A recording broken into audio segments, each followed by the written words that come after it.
Когда будет решен вопрос на Украине, он будет решен в достаточно короткие сроки. Я думаю, что до лета это будет решен, этот вопрос с Украиной. В любом варианте. Российские вооруженные силы развяжут себе руки. Они будут не так скованы уже военным конфликтом в Украине. И после этого разговор с Азербайджаном будет идти в несколько другом контексте. Вот. То есть, попросту говоря, будучи уже не скованными конфликтом на Украине, а это уже полномасштабная война, я хочу напомнить, что на Украине длина фронта больше 1000 километров. Больше 1000 километров.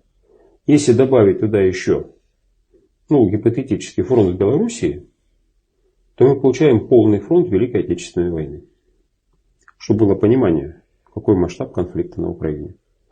Тогда мы решим этот вопрос.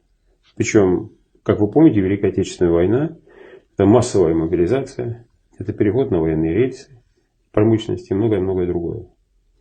Сейчас ничего этого в России нет. Россия провела частичную мобилизацию. Поэтому, естественно, мы маневрируем силами.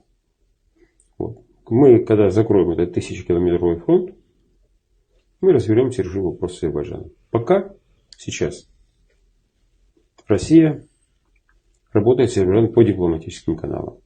И то, что азербайджанские лидеры создают для России серьезные проблемы, действуя с подачи Турции и Соединенных Штатов Америки, российское руководство и российская Россия этого не забудет.